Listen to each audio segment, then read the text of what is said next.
बिस्मिल्लाहिर्रहमानिर्रहीम। शुरू अल्लाह ताला के नाम से जो बड़ा मेहरबान नहायत रहम करने वाला है। अस्सलामु अलैकुम everyone, this is me Urida Ishrat Ali and you are watching chemistrically. I hope all of you are doing well. और बहुत अरसे बाद आप लोगों से मुलाकात हो रही है मेरी। और ये वजह थी कि मैं सेमेस्टर एग्ज़ाम्स चल रहे थे मेरे, काफ़ी टफ़ रूटीन हुई हुई थी, तो इस वजह से मैं कोई वीडियो अपलोड नहीं कर सकी। तो अब मैंने जो है वो अब प्रॉपर्ली इस चैनल को टाइम देना शुरू कर दिया है। और अब मेरी पूरी कोशिश है कि मैं वीकली जो है वो अपनी वीडियो अपलोड करती रहूँ लेक्चर्स पे। तो मैंने जहाँ पे लेक्चर छोड़ा था वो मैंने S block element chapter number 3 जो है वो इनऑर्गेनिक के पोर्शन से स्टार्ट लिया था। और उसमें मैंने आप लोगों को इससे पहली वाली जो वीडियो है लेक्चर नंबर 1 जो है चैप्टर नंबर 3 का, उसमें मैंने आप लोगों को जो है वो कैटेगराइज़ करके बता दिए थे चैप्टर के मैंने किस तरीके से इसको कैटेगराइज़ किया और कैसे हम प्रोसेसेस पहले पढ़ेंगे, दैन हम जो रीजनिंग की चीज़ें हैं वो पढ़ेंगे। तो सबसे पहले हमने अपना जो कवर किया था वो किया था हमने सोडियम मेटल एक्सट्रैक्शन। अच्छा, अब एक्सट्रैक्शन और इंडस्ट्रियल प्रिपरेशन, ये जो आपकी इसमें भी ये फ़र्क होता है कि एक्सट्रैक्शन हम उस चीज़ की करते हैं जो हमें कहीं जो है वो किसी कंपाउंड की फॉर्म में या हमें जो है वो नेचुरली कहीं पे मिल रही होती है, तो हम उस चीज़ को एक्सट्रैक्ट करते हैं, ठीक है। और जबकि हम जो है वो प्रिपरेशन जैसे आज जो हम कर रहे हैं वो जिस चीज़ की हम प्रिपरेशन कर रहे हैं तो वो इंडस्ट्रियल प्रिपरेशन कर रहे हैं सोडियम कार्बोनेट की, तो ये हमें नेचुरली कहीं से नहीं मिलेगा, इसलिए हम इसकी एक्सट्रैक्शन नहीं करेंगे, इसकी हम जो है वो प्रिपरेशन करेंगे, इसको हम खुद बनाएंगे, यानी कि इंडस्ट्रियल लेवल पे ये बनेगा हमारे पास। और हमें ये देखना है कि किस तरीके से बन रहा है, क्या क्या इसमें रॉ मटेरियल यूज़ हो रहे हैं। जबकि एक्सट्रैक्शन जो होती है वो नेचुरली अकरिंग कोई या तो आपके पास मेटल ज़मीन में पाया जाता है या फिर आप जो है वो उसको किसी और तरीके से एक्सट्रैक्ट करवाते हैं। जैसे हमने सोडियम मेटल का किया था, वो हमने इलेक्ट्रोलिसिस के ज़रिए जो है वो एक्सट्रैक्शन की थी उसकी। तो इसी तरीके से हम जो है वो यहाँ पे आज जो हम पढ़ रहे हैं वो पढ़ रहे हैं सॉल्वे प्रोसेस, इसको हम अमोनिया सॉल्वे प्रोसेस भी कहते हैं। लेकिन अब इसमें एक बात याद रखने वाली है, एक बात बहुत छोटी सी नोटिस करने वाली है, वो ये है कि इसका नाम तो है अमोनिया सॉल्वे प्रोसेस, लेकिन इसके अंदर अमोनिया हमारे पास बन नहीं रहा या हम अमोनिया बना नहीं रहे। तो इसमें जो अमोनिया सॉल्वे प्रोसेस इस प्रोसेस का नाम है, बट हम इसके अंदर प्रिपेयर क्या कर रहे होते हैं, यह है industrial preparation of sodium carbonate. अब हमारे पास किसी चीज़ की इंडस्ट्रियल प्रिपरेशन होती है अगर, तो लेट्स सी अब हम उसको पहले देखते हैं, फिर मैं आप लोगों को थोड़ा और बताऊंगी सोडियम कार्बोनेट के बारे में। तो जो अमोनिया सॉल्वे प्रोसेस है वो उसको हम जो है वो इस तरीके, इसका सवाल आ सकता है कि give industrial preparation of sodium carbonate. अब आप लोगों को जो है वो सोडियम कार्बोनेट क्या होता है कि सोडियम कार्बोनेट का सबसे पहले तो केमिकल फार्मूला पता होना चाहिए। तो हम जो प्रिपरेशन कर रहे हैं उसका केमिकल फार्मूला क्या है, Na2CO3।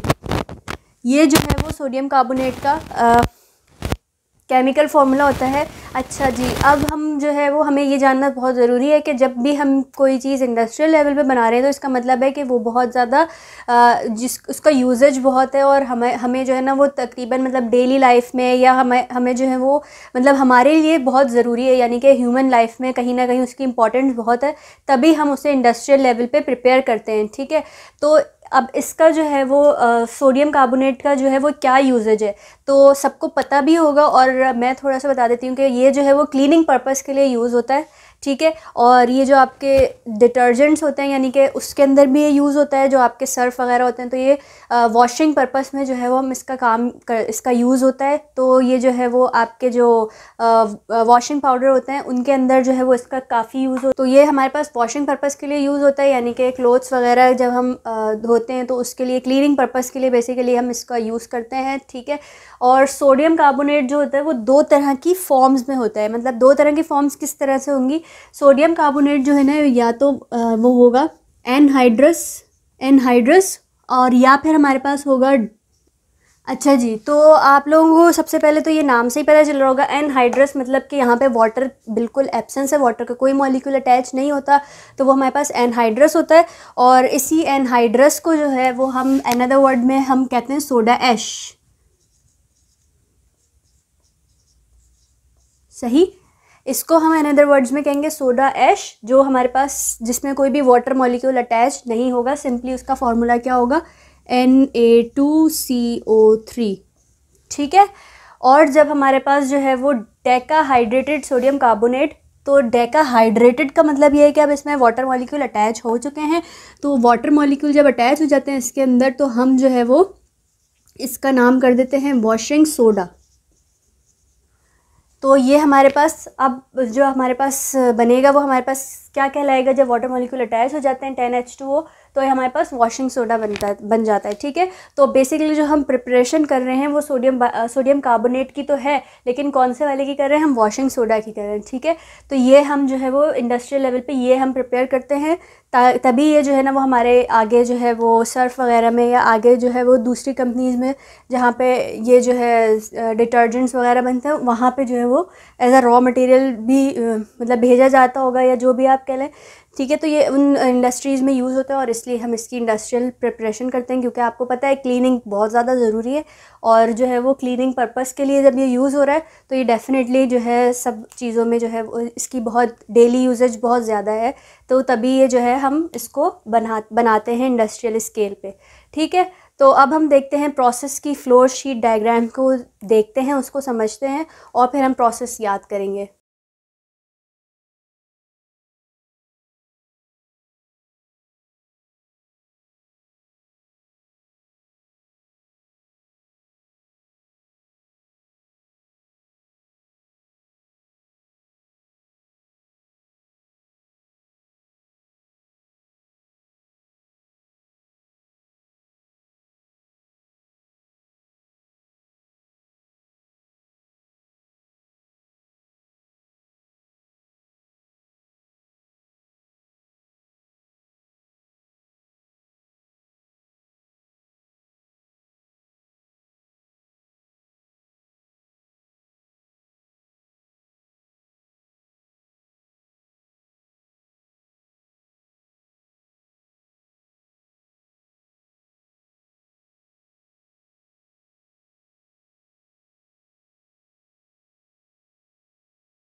तो ये हमारे पास जो मैंने बनाई है ये फ़्लो शीट डायग्राम बनाई है, इसको फ़्लो शीट डायग्राम कहते हैं। ठीक है, इससे आपको क्या होगा कि जो हमारे पास इंडस्ट्री में बेसिक जो पूरा प्रोसेस हो रहा होता है तो उसके बारे में थोड़ा बहुत आइडिया हो जाता है इस डायग्राम के थ्रू। अब एक मेन बात यहाँ पे मैं बताऊँगी कि ये डायग्राम अगर आपने एज इट इज़ याद कर ली ना फ़्लो शीट डायग्राम, तो आपको प्रोसेस आप कभी नहीं भूलेंगे। और फिर दूसरा ये होता है कि कभी कभी हमारे पास क्योंकि जो सवालात होते थे जो मेरे वक्त में जो था, तो जब हमारे पास क्वेश्चंस आते थे ये तो लॉन्ग में ही आता था ये ज़्यादातर, लेकिन उसमें क्या होता था ABC पार्ट करके आते थे। तो अब ABC पार्ट करके आते हैं, लेकिन उसमें क्या होता है कभी कभी आपसे वो पूरा प्रोसेस नहीं पूछते, तो वो बीच में से कोई भी दो प्रोसेस की दो जो है वो स्टेप्स पूछ लेते थे।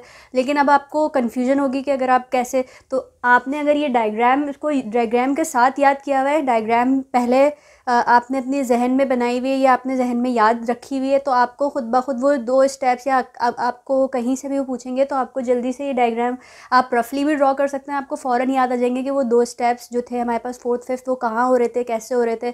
तो इस वजह से जो है ना ये बहुत इंपॉर्टेंट होती है, तो इसको इस डायग्राम को आप एज इट इज़ याद कर लीजिए। ठीक है, अब मैं आपको प्रोसेस जब समझाऊंगी तो आपको और भी ज़्यादा अच्छे तरीके से याद हो जाएगी।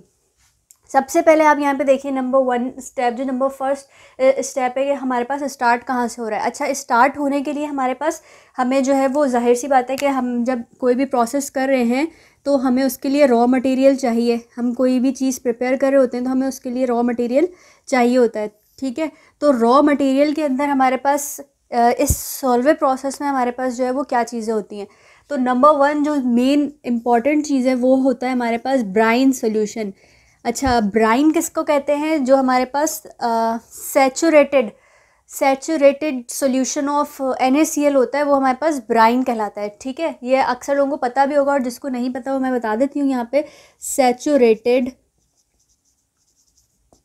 Solution of NaCl। ठीक है, सैचुरेटेड सॉल्यूशन कौन सा होता है, अब ये तो पता ही होगा। सैचुरेटेड सॉल्यूशन वो कि जब हमारे पास सॉल्यूट जो है वो इतनी ज़्यादा क्वांटिटी में हो कि वो डिज़ोल्व ना हो पाए मज़ीद पानी में, वो हमारे पास सैचुरेटेड सॉल्यूशन फॉर्म हो जाता है। ठीक है, तो ये जो कंडीशन है वो ब्राइन हम उसको ही कहते हैं। हम इसको और कहीं जगह हम बाज़ औक़ात हम जो है वो अक्सर आप देखेंगे कि आपको एक्वा सॉल्यूशन ऑफ NaCl को भी आप ब्राइन कहते हुए दिखेंगे आप। ठीक है, तो यहाँ पे हम जो है वो सैचुरेटेड सॉल्यूशन ऑफ NaCl लेंगे रॉ मटेरियल में, यानी कि ब्राइन। और नंबर 2 हम क्या यूज़ करेंगे यहाँ पे, NH3 अमोनिया गैस।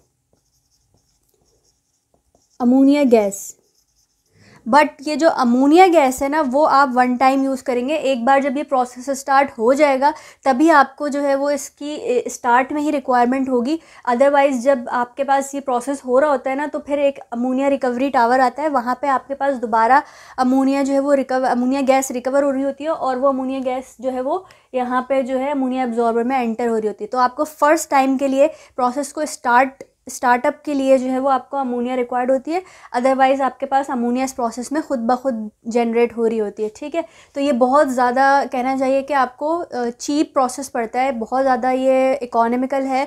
तो ये जो है वो इसलिए इसमें और आपको प्रोडक्ट बहुत अच्छी मिल रही होती है, तो इस वजह से ये काफ़ी सक्सेसफुल इंडस्ट्रियल प्रोसेस होता है। ठीक है, तीसरा जो रॉ मटेरियल है वो आपको चाहिए होता है यहाँ पे लाइम स्टोन। लाइम स्टोन मतलब हम किसे कहते हैं, CaCO3। ठीक है, लाइम स्टोन जो होता है वो हमारे पास चूना कह लें या चूना हम जो है वो यूज़ कर रहे होते हैं इसको वर्ड उर्दू में। ठीक है, तो ये जो होता है यहाँ पे हमारे पास किस लिए पे किस पर्पज़ के लिए यूज़ होता है, या ये थर्ड स्टेप पे हमारे पास जो है वो कार्बन डाइऑक्साइड प्रोड्यूस कर रहा होता है जो कि कार्बोनेटिंग टावर में पंप की जाती है नीचे बॉटम से। ठीक है, तो अब ये थे रॉ मटेरियल हमारे पास। रॉ मटेरियल 3 थे हमारे पास, ब्राइन, अमोनिया गैस, और अमोनिया गैस भी मैंने आप लोगों को बता दिया कि सिर्फ स्टार्टअप के लिए चाहिए। और हमारे पास तीसरी चीज़ है लाइम स्टोन। ठीक है, तो बेसिकली इसमें ज़्यादा खर्चा जो है ना वो ब्राइन और लाइम स्टोन का ही, मतलब आप समझें कि वो भी इतना चीप पत्थर है, तो ये भी जो है ना वो आराम से क्या कहते हैं ये मिल जाता है, इजीली अवेलेबल होता है और इतना ज़्यादा कॉस्टली भी नहीं होता। ठीक है, तो ये हमारे पास 3 चीज़ें थी रॉ मटेरियल में। अब हम देखते हैं कि हम ये प्रोसेस को करते किस तरीके से इंडस्ट्रियल लेवल पे। जी, तो सबसे पहले आप देखिए यहाँ पे ये है हमारे पास अमोनिया एब्जॉर्बर। अमोनिया एब्जॉर्बर है सबसे पहले, और अमोनिया एब्जॉर्बर के ऊपर जो है वो एक इनलेट है जहाँ से हम एंटर करते हैं ब्राइन को और NH3 गैस को, यानी कि अमोनिया गैस को फर्स्ट टाइम में हम एंटर करते हैं अमोनिया एब्जॉर्बर में। ठीक है, अमोनिया एब्जॉर्बर से वो जो है वो अमोनिया एब्जॉर्बर से जब वो जाएगी तो ये अमोनिया एब्जॉर्बर में जाके ब्राइन और NH3 मिलके क्या बना लेंगे, अमोनिएटेड ब्राइन बना लेंगे या अमोनिकल ब्राइन बना लेंगे। ठीक है, अभी तक जो ब्राइन थी वो सिंपली NaCl थी, अब ये जो है NH3 के साथ मिलके अमोनिएटेड ब्राइन फॉर्म कर लेंगे। ठीक है, जब ये अमोनिएटेड ब्राइन जो है वो पंप की जाएगी आगे, तो नेक्स्ट हमारे पास जो स्टेप होगा या नेक्स्ट हमारे पास जो वो आएगा हमारे पास, वो आएगा कार्बोनेटिंग टावर। अब इसको कार्बोनेटिंग टावर क्यों कहते हैं, तो फर्स्ट स्टेप तो हो गया, फर्स्ट में तो आपके पास आ गया ये अमोनिया एब्जॉर्बर। ठीक है, अमोनिया एब्जॉर्बर में आपको समझ आ गई बात कि हम क्या करते थे। अभी मैं आपको केमिकल इक्वेशंस के थ्रू भी समझाऊंगी। ठीक है, तो यहाँ पे हम क्या करते थे कि हमने यहाँ ब्राइन और जो है वो NH3 को मिक्स किया, तो NH3 गैस को मिक्स किया तो हम अमोनिएटेड ब्राइन फॉर्म कर लिया। उस अमोनिएटेड ब्राइन आगे पंप की हमने ऊपर से कार्बोनेटिंग टावर में, तो ये हमारे पास सेकंड स्टेप आ रहा है। ठीक है, ये हमारे पास कार्बोनेटिंग टावर है। अब कार्बोनेटिंग टावर में हम क्या करते हैं, क्योंकि नाम से ही जाहिर हो रहा है कि कार्बोनेटिंग टावर है, तो हमने जो है यहाँ पे एक सेटअप लगाया हुआ है जहाँ पे एक ये हमने लाइम किल्न कहते हैं इसको,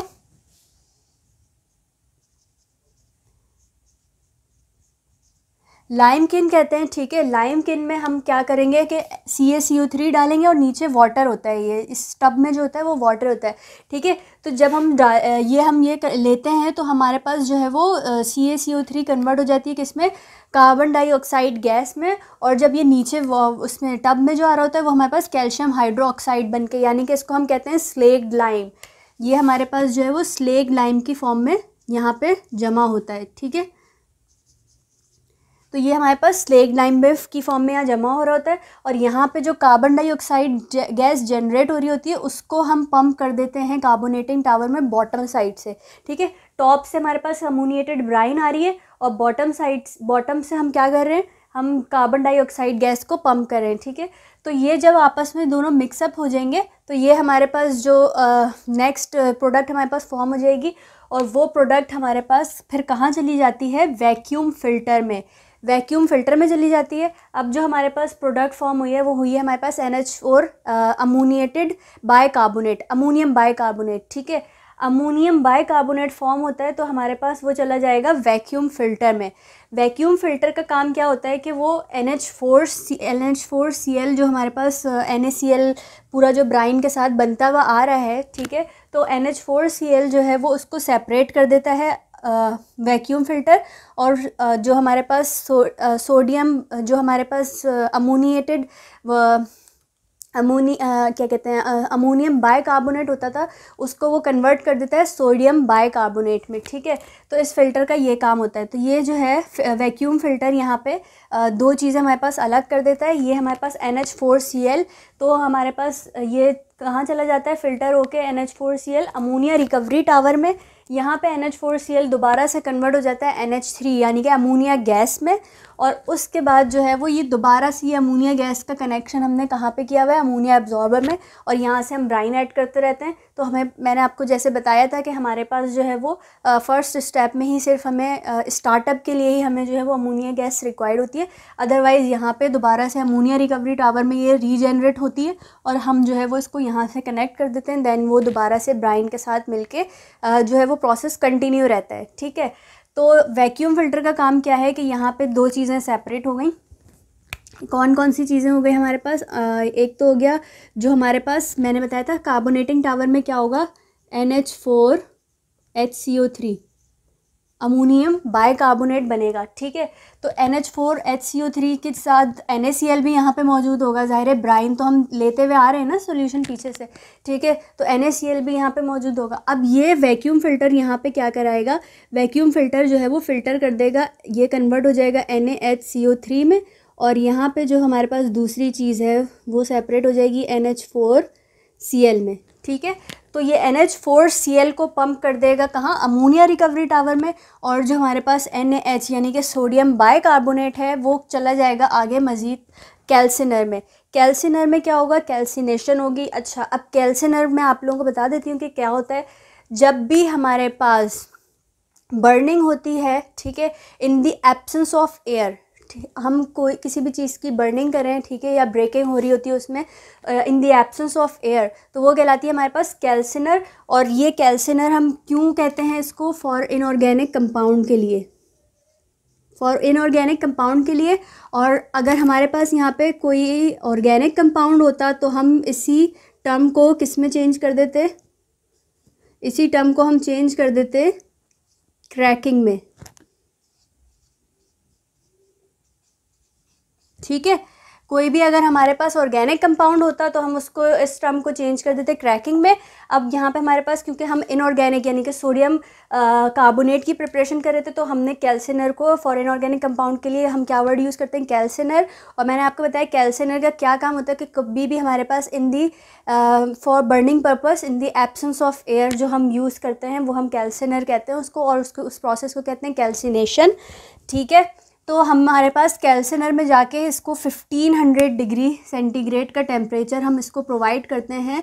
तो ये जो है 1500 सेल्सियस पे जाके ये क्या हो जाता है, सोडियम कार्बोनेट हमें एज अ प्रोडक्ट जो हमें चाहिए होता है प्योर फॉर्म में वो हमें मिलना शुरू हो जाता है, ठीक है। तो ये थी पूरी इंडस्ट्रियल प्रिपरेशन। सबसे पहले step 1 ammonia absorber, ammonia absorber से हमारे पास अमोनिएटेड ब्राइन बन के कार्बोनेटिंग टावर में आएगी। कार्बोनेटिंग टावर में जो लाइम केन था हमारे पास, वहाँ से हमारे पास carbon dioxide gas bottom side से पम्प हो रही होती है और वो मिलके आपस में ये NH4 अमोनियम बाइकार्बोनेट फॉर्म करते हैं NaCl के साथ, वो वैक्यूम फ़िल्टर में आ जाते हैं, ठीक है। वैक्यूम फ़िल्टर का काम क्या होता है, फ़िल्टर करना होता है। तो फ़िल्टर करके वो जो है हमारे पास सोडियम बाइकार्बोनेट फॉर्म हो जाता है और NH4Cl अमोनिया रिकवरी टावर में चला जाता है, जहाँ से वो दोबारा रिकनेक्ट होता है कहाँ से, यहाँ अमोनिया एब्जॉर्बर से। और हमारे पास जो सोडियम बाइकार्बोनेट है वो फर्दर आगे जाता है कैल्सिनर में, और कैल्सिनर में हीट के बाद जो है वो हमारे पास हमारा प्रोडक्ट है Na2CO3 यानी कि सोडियम कार्बोनेट और वॉशिंग सोडा, वो हमें जो है वो यहाँ पे मिल जाता है, ठीक है। अब हम इसकी केमिकल इक्वेशंस देखते हैं किस किस तरीके से रिएक्शंस हो रहे हैं, केमिकल रिएक्शन कैसे हो रहे हैं। ये तो पूरा ओवरव्यू हो गया था आपकी फ्लोशीट डायग्राम का। आई होप आप लोग जो है वो इसको ड्रॉ कर चुके होंगे अपने पास, और अगर नहीं किए तो आप इसका स्क्रीनशॉट ले लें और फिर हम आगे बढ़ते हैं। जो हमारा स्टेप नंबर 1 है यहाँ पे, अब हम इसकी केमिकल इक्वेशंस देख रहे हैं, ठीक है। तो मैंने आप लोगों को प्रोसेस बहुत अच्छे तरीके से एक्सप्लेन कर दिया है, फ्लो शीट डायग्राम। तो अब आप इसको अपनी वर्डिंग्स में भी जो है वो लिख सकते हैं। अब जो नंबर 1 हेडिंग है इसकी वो है अमोनिएशन ऑफ ब्राइन। अमोनिएशन ऑफ ब्राइन के अंदर हमारे पास हो क्या रहा था, केमिकल रिएक्शन, वो हम देख लेते हैं। तो हम क्या क्या चीज़ें पंप कर रहे थे, आप लोगों को याद ही होगा कि हमने लिया था ब्राइन सोल्यूशन, यानी कि NaCl प्लस H2O। मैंने क्या कहा था, सैचुरेटेड सोल्यूशन होता है, ठीक है। तो ये हमारे पास ब्राइन सोल्यूशन होता है। अब इसके बाद हमने इसमें क्या ऐड किया था, हमने फर्स्टली यूज़ की थी अमोनिया गैस, ठीक है। तो NH3 के साथ इसने रिएक्ट करवाया और आगे क्या हमारे पास प्रोडक्ट फॉर्म हो जाएगी, NH4OH प्लस NaCl। अब ये जो है ना हमारे पास, ये हमारे पास अमोनिएटेड ब्राइन हो जाती है, या अमोनिकल ब्राइन हो जाएगी।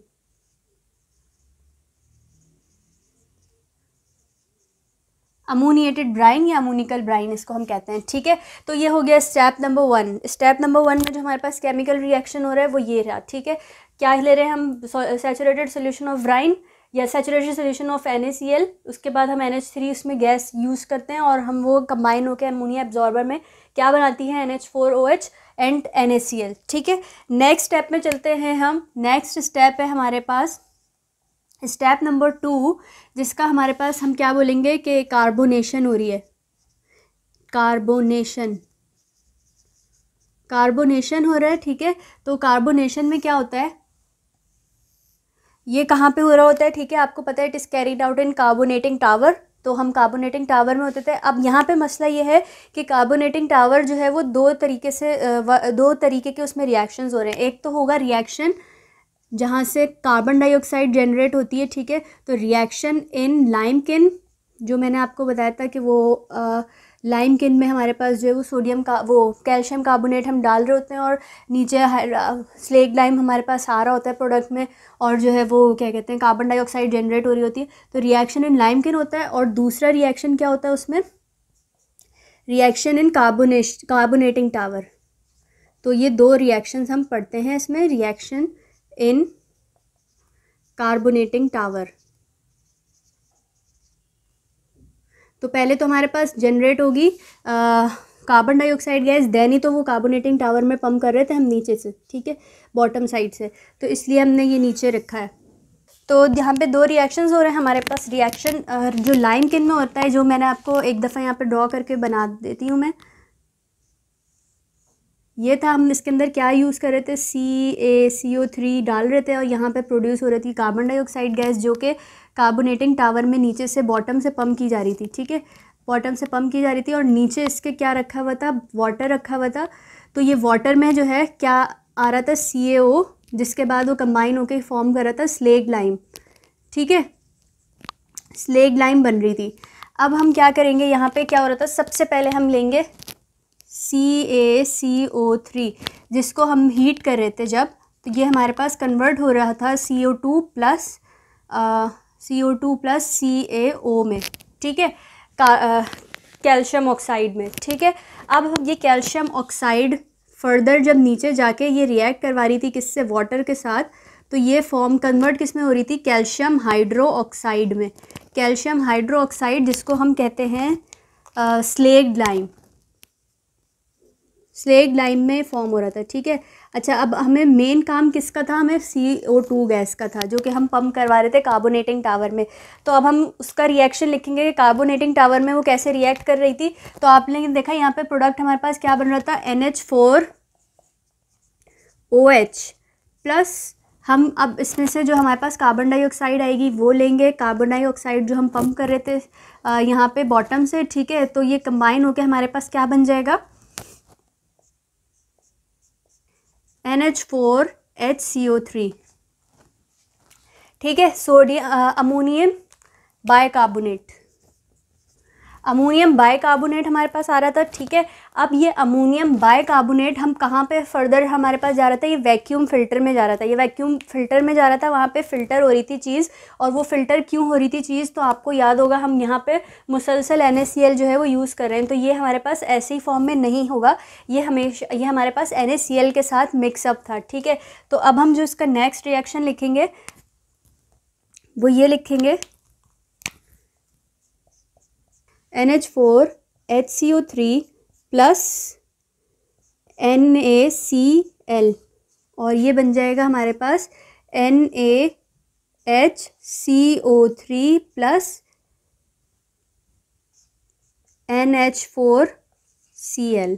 ठीक है, इस तरीके से जो है वो सिर्फ समझे आयंस इधर से उधर शिफ्ट हो गए हैं। जैसे ये पॉजिटिव था और इधर नेगेटिव था, ये इसके पास आ गया है, ये हमारे पास नेगेटिव था, ये पॉजिटिव था, ये इसके पास चला गया। ठीक है, तो ये हमारे पास ammonium bicarbonate sodium bicarbonate form हो गया।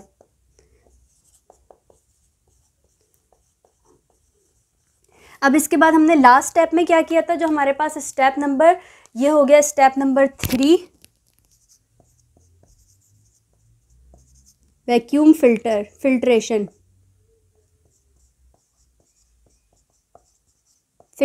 का ये स्टेप हो गया। ठीक है, एंड लास्ट स्टेप है स्टेप नंबर 4, जो हमारे पास आ जाएगा कैल्सिनेशन।